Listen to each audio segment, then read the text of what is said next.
ಆತ್ಮೀಯ ವೀಕ್ಷಕರೇ, ಪಾಟೀಲ್ ಯೂಸರರ್ ಸುದ್ದಿ ಚಾನೆಲ್ಗೆ ಸ್ವಾಗತ ಸುಸ್ವಾಗತ. ಎಂ ರಾಮಲದಿನಿಯಲ್ಲಿ ಡಿವೈಎಸ್ಪಿ ಚಂದ್ರಶೇಖರ್ ಜಿ ಇವರಿಂದ ಶಾಂತಿ ಸಭೆ. ಮಸ್ಕಿ ತಾಲೂಕಿನ ಹಾಲಪುರ ಗ್ರಾಮ ಪಂಚಾಯತಿಯ ಎಂ ರಾಮಲದಿನಿ ಗ್ರಾಮದಲ್ಲಿ ಕಳೆದ ಹಲವಾರು ತಿಂಗಳಿನಿಂದ ಎರಡು ಕೋಮಿನ ನಡುವಿನ ಹಳೆ ವೈಷಮ್ಯ ಘಟನೆ ಕುರಿತು ಶಾಂತಿ ಸಭೆ ನಡೆಯಿತು. ಸಭೆಯ ಕುರಿತು ಡಿವೈಎಸ್ಪಿ ಚಂದ್ರಶೇಖರ್ ಜಿ ಭಾಗವಹಿಸಿ ಮಾತನಾಡಿ, ಗ್ರಾಮದಲ್ಲಿರುವ ಯಾವುದೇ ದ್ವೇಷ, ಸಿಟ್ಟು, ಕೋಪಗಳನ್ನ ಮರೆತು ಸಹೋದರತ್ವ ಭಾವನೆಯಿಂದ ಬದುಕಬೇಕು. ಕಾನೂನು ದೊಡ್ಡದು, ಕಾನೂನಿಗೆ ಯಾರೂ ದೊಡ್ಡವರಲ್ಲ, ಎಲ್ಲರೂ ನೀತಿ ನಿಯಮದಿಂದ ಬದುಕಬೇಕೆಂದು ಕರೆ ನೀಡಿದರು. ಈ ವೇಳೆ ತಾಲೂಕು ಪಂಚಾಯಿತಿ ಸಹಾಯಕ ನಿರ್ದೇಶಕ ಸೋಮನಗೌಡ ಪಾಟೀಲ್, ಅಕ್ಷರ ದಾಸೋಹ ಅಧಿಕಾರಿ ಕುಬೇರಪ್ಪ, ಉಪ ತಹಶೀಲ್ದಾರ್ ಸುನೀಲ್ ಕುಮಾರ್, ಪಿಎಸ್ಐ ಗುರುಚಂದ್ರ ಯಾದವ್, ಮಹೇಶ್ ಪಾಟೀಲ್, ಕಂದಾಯ ನಿರೀಕ್ಷಕ, ಪಂಚಾಯಿತಿ ಅಭಿವೃದ್ಧಿ ಅಧಿಕಾರಿ ವಿಶ್ವನಾಥ್ ಹೂಗಾರ, ಅಬೂಬಕರ್ ಗ್ರಾಮ ಲೆಕ್ಕಾಧಿಕಾರಿ, ಮುಖ್ಯ ಗುರುಗಳಾದ ಸುಭಾಷ್ ಸಿಂಗ್ ಮಂಜುನಾಥ್ ಹಾಲಾಪುರ, ನಿಂಗಪ್ಪ ಹಾಲಾಪುರ ಹಾಗೂ ಗ್ರಾಮಸ್ಥರು ಇದ್ದರು.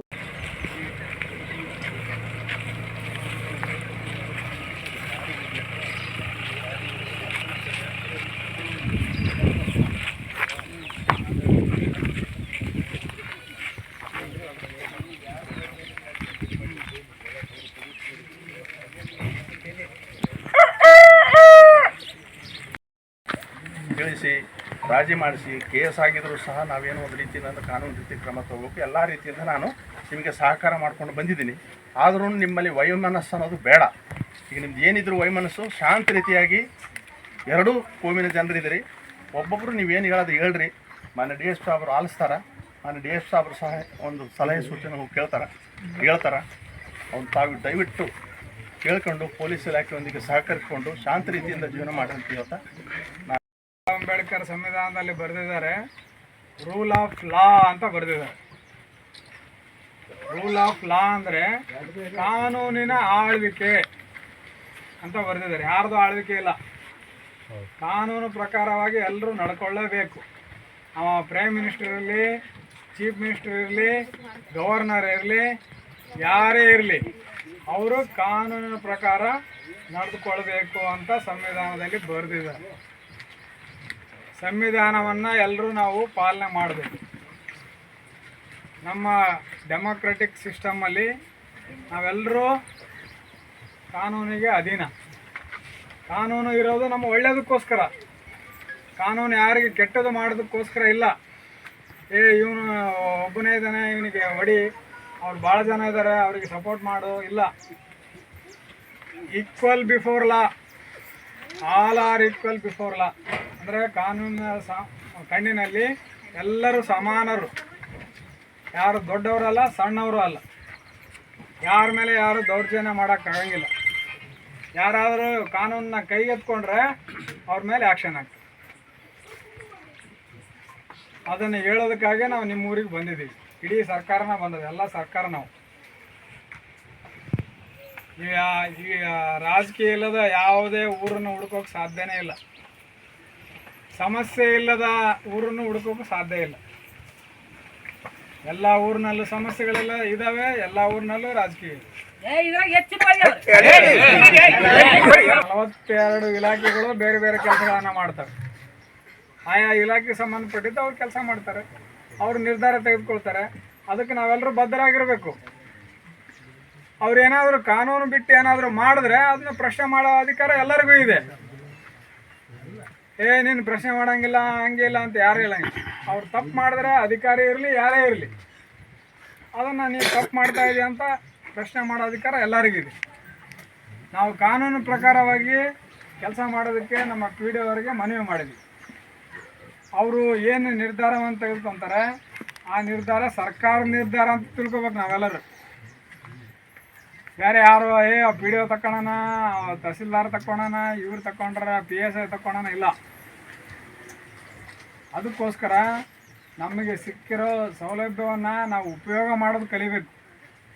ಅದು ಬಿಟ್ಟು ಜಗಳ ಆಡಿಕೊಂಡು ಕೇಸ್ಗಳು ಮಾಡಿಕೊಂಡು ಕೋರ್ಟು ಕಚೇರಿ ಅಳದ್ಕೊಂತ ತಿರುಗಾಡಿದ್ರೆ ಅದು ಮಾನಸಿಕ ನೆಮ್ಮದಿ ಇರಲ್ಲ. ಯಾರ ಮೇಲೆನ ಕೇಸ್ ಆಯ್ತಂದ್ರೆ ನೆಮ್ಮದಿಯಿಂದ ಮಕ್ಕಳಕ್ಕಾಗ್ತದಾ? ನಿದ್ದೆ ಬರ್ತದಾ? ನಿದ್ದೆ ಬರಲ್ಲ. ನಾಳೆ ಸಮನ್ಸ್ ಬಂತು, ವಾರೆಂಟ್ ಬಂತಂದ್ರೆ ನಿದ್ದೆ ಬರ್ತದಾ? ನಿದ್ದೆ ಬರಲ್ಲ. ನಾವೆಲ್ಲರೂ ದುಡಿಯೋದು ಸಂಪಾದನೆ ಮಾಡೋದು ಎದಕ್ಕೋಸ್ಕರ? ನೆಮ್ಮದಿಗೋಸ್ಕರ. ಮಕ್ಕೊಂಡ್ರೆ ನಿದ್ದೆ ಬಂದಿರ್ಬೇಕು, ಅದಕ್ಕೋಸ್ಕರನೇ ಎಲ್ಲ ಮಾಡೋದು ನಾವು. ಮತ್ತು ಅದು ಬಿಟ್ಟು ಇವೆಲ್ಲ ಟೆನ್ಷನ್ ತಗೊಳ್ಳೋದು, ಮಾನಸಿಕ ಒತ್ತಡ ತೆಗೆದುಕೊಳ್ಳೋದು, ಇದರಿಂದ ಬಿ ಪಿ ಶುಗರ್ ಬರ್ತಾವೆ ಅಷ್ಟೇ. ಬಿ ಪಿ ಶುಗರ್ ಬರ್ತಾವೆ, ಸಾಯೋವರೆಗೆ ಟ್ಯಾಬ್ಲೆಟ್ ತಗೊಂಡ್ಕಂತ ಇರ್ಬೇಕು. ಅದರಿಂದ ಏನು ಉಪಯೋಗ ಇಲ್ಲ. ಘಟನೆ ನಡೆದಾಗ ಅದಕ್ಕೆ ಸಂಬಂಧಪಟ್ಟಂಗೆ ನಮ್ಮ ದಾಖಲಾತಿಗಳನ್ನು ಗ್ರಾಮ ಪಂಚಾಯತಿಯಲ್ಲಿ ಯಾವುದೇ ರೀತಿಯಾದಂಥ ಸ್ಥಳಕ್ಕೆ ಸಂಬಂಧಪಟ್ಟಂತೆ ಸೂಕ್ತ ದಾಖಲೆಗಳು ಇರಲಿಲ್ಲ. ಸೊ ಯಾವುದೇ ದಾಖಲಾತಿಗಳು ಕೊರತೆ ಇದ್ದಾಗ ನಾವು ನಿರ್ಧಾರ ತಗೊಳ್ಳಿಕ್ಕೆ ಸಾಧ್ಯವಾಗೋದಿಲ್ಲ. ಅದಾದ ನಂತರ ನಾವು ಮತ್ತು ನಮ್ಮ ತಾಲೂಕು ಪಂಚಾಯತ್ ಎಕ್ಸಿಕ್ಯೂಟಿವ್ ಆಫೀಸರ್ ಅವರು ಭೇಟಿ ನೀಡಿ, ಅದಕ್ಕೂ ಮುಂಚೆ 2 ಬಾರಿ ಸ್ಥಳ ಭೇಟಿ ನೀಡಿದಾಗ 2 ಟೀಮ್ನವ್ರಿಗೂ ಕೂಡ ಏನು ಎನ್ಕ್ರೋಚ್ಮೆಂಟ್ ಇದೆ ಅದನ್ನು ಹಿಂದಕ್ಕೆ ಸರಿಲಿಕ್ಕೆ ಅವರು ಕೂಡ ಆ ಟೈಮಲ್ಲಿ ಒಪ್ಕೊಂಡಿದ್ರು. ಅದಾದ ನಂತರ ಈ ಕಡೆ ಏನು ಅಲ್ಲಿ ಅಗವಿದಾವೆ ಮತ್ತು ಚಿಕ್ಕ ಇದೆ, ದೇವರು ಓಡಾಟಕ್ಕೆ ದಾರಿ ಅಡ್ಡ ಆಗ್ತಿದ್ದಾನೆ ಅಂತ ಈ ಟೀಮ್ನವರು ಕೂಡ ಹೇಳಿದರು. ಸೊ ಎರಡೂ ಸಮ್ಮತಿಯನ್ನು ಸೂಚಿಸಿದ್ರು. ಅದಾದ ನಂತರ ಅವರು ಹಿಂದಕ್ಕೆ ತೊಗೊಳ್ಳಿಲ್ಲ, ಅದು ಹಂಗೆ ಯಥಾರೀತಿ ಹೋಯಿತು. ಸೊ ಆ ಕ್ರಮಸ್ ಬೆಳೆಸ್ಕೊಂಡಾರ್ದೇ ಮುಂದೆ ನಡ್ಕೋಬೇಕಾಗುತ್ತಾ. ದಯವಿಟ್ಟು ಅವರಿಗೆ ನಾನು ವಿನಂತಿಸ್ಬೋದಿಷ್ಟೇ, ಅದನ್ನು ರೋಡ್ ಒಂದು ಕ್ಲಿಯರ್ ಮಾಡಿಕೊಟ್ರೆ ಇವರು ಕೂಡ ಯಾವುದೇ ತೊಂದರೆ ಇಲ್ಲ ಅಂತ ಹೇಳಿದ್ದಾರೆ. ಇಲ್ಲಿ ಏನು ಕೆಲಸ ಮಾಡ್ತಾಯಿದ್ರೆ ಮುಂಚೆ ಅದು ಮುಂದುವರೆಗೆ ಯಾವುದೇ ತೊಂದರೆ ಇಲ್ಲ ಅಂತೇಳಿ. ಅದಕ್ಕೆ ಇದಕ್ಕೆ ಆ್ಯಕ್ಚುಲಿ ಸಂಬಂಧನೇ ಇಲ್ಲ, ಅದು ಸಂಬಂಧಗಳು ಕಲ್ಪಿಸೋಕ್ಕೂ ಆಗಲ್ಲ. ಆ ಥರದಲ್ಲಿ ನೀವು ಸಂಬಂಧಗಳನ್ನು ಕಲ್ಪಿಸಿಕೊಂಡು ಈ ಥರ ಒಂದು ಸಮಸ್ಯೆ ಕ್ರಿಯೇಟ್ ಮಾಡಿದ್ದೀರಿ. ದಯವಿಟ್ಟು ಈ ಥರ ಆಗಬಾರ್ದು. ಎಲ್ಲರೂ ತಾವು ಒಪ್ಪಿಗೆ ಸೂಚಿಸಿ ಇವತ್ತು ಆ ಸಮಸ್ಯೆಯನ್ನು ಇವತ್ತು ಇಲ್ಲೇ ಮಾನ್ಯ ಡಿ.ವೈ.ಎಸ್.ಪಿ ಸಾಹೇಬರ ಒಂದು ನೇತೃತ್ವದಲ್ಲಿ ಇವತ್ತು ಇದಕ್ಕೆ ಮುಗಿಸ್ತಾರೆ ಅಂತ ಒಂದು ಭಾವನೆ ಇಟ್ಕೊಂಡು ನಮಗೆ 2 ಮಾತುಗಳನ್ನು ಮುಗಿಸ್ತೀವಿ. ಅಲ್ಲೇನು ಬಿಸಿ ಊಟ ನಿಲ್ಬಾರ್ದು ಅಂತೇಳಿ ಆಲಾಪುರ ಶಾಲೆಯಿಂದ ಇಲ್ಲಿಗೆ ಮರು ನಿಯೋಜನೆ ಮಾಡಿ ಅಲ್ಲಿಂದ ಒಬ್ಬರು ಸಿಬ್ಬಂದಿಯವರನ್ನು ಹಾಕಿದ್ವಿ. 2ನೇ ಸಾರಿ ನಮ್ಮ ಜಿಲ್ಲಾ ಮಟ್ಟದ ಅಧಿಕಾರಿಗಳು ಬಂದಾಗ ಆ ಗ್ರಾಮಸ್ಥರ ಜೊತೆಗೆ ತುಂಬ ಮನಬಿಚ್ಚಿ ಮಾತಾಡಿದ್ರು. ಅವರು ನಿಮ್ಮ ಸಹೋದರಿ ಇದ್ದಂತೆ ನಿಮ್ಮ ಗ್ರಾಮದಲ್ಲೇ ಇದ್ದಾರೆ, ಜೊತೆಗೆ ಇದ್ದಾರೆ, ಅವ್ರ ಬಗ್ಗೆ ಈ ಥರದ ಭಾವನೆ ಬೇಡ ಅಂತೇಳಿ ನಿಮಗೂ ಗ್ರಾಮಸ್ಥರೆಲ್ಲ ಅವತ್ತು ಬಂದಿರೋರ ಜೊತೆಗೂ ಮಾತಾಡಿದರು. ಜೊತೆಗೆ ಅವರು ಅಡುಗೆ ಸಿಬ್ಬಂದಿಯವ್ರ ಜೊತೆಗೂ ಕೂಡ ಮಾತಾಡಿ, ನೀವು ಕೂಡ ಹೀಗೆ ಮುಂದುವರಿಯೋದಲ್ಲ, ಮಕ್ಕಳ ಹಿತದೃಷ್ಟಿಯಿಂದ ಮಕ್ಕಳಿಗಾಗಿ ನೀವು ಶಾಲೆಗೆ ಬರ್ತೀರಿ, ಆ ಗಲಾಟೆಯನ್ನು ಇಲ್ಲಿ ತಂದು ಭವಿಷ್ಯನ ಬೆಳೆಸೋದು ಬೇಡ ಅಂತೇಳಿ ಹೇಳ್ದಂಗೆ ಈ ಒಂದು ಘಟನೆಗೆ ಮತ್ತು ಸ್ಕೂಲ್ ಮಕ್ಕಳಿಗೆ ಅಂದರೆ ಸ್ಕೂಲ್ಗೆ ಏನು ಸಂಬಂಧ ಇರೋದಿಲ್ಲ. ಅದನ್ನು ನೀವು ಕಾಂಪೌಂಡ್ ಹೊರಗಡೆನೇ ನೀವು ಇಟ್ಕೋಬೇಕು. ಕಾಂಪೌಂಡ್ ಒಳಗೆ ತಂದಾಕ್ ಮಾಡಿರಿ, ಅದರಿಂದ ಮಕ್ಕಳ ಭವಿಷ್ಯತ್ತಿಗೆ ಸಮೇತ ಭಾಳ ಪರಿಣಾಮಗಳಾಗ್ತವೆ ಅಂತ ನಮ್ಮ ವಿಚಾರನ ಮನೆ ತಹಸೀಲ್ದಾರ್ ಸರ್ ಮೊನ್ನೆ ಸಭೆಯಲ್ಲಿ ತಿಳಿಸಿದರು.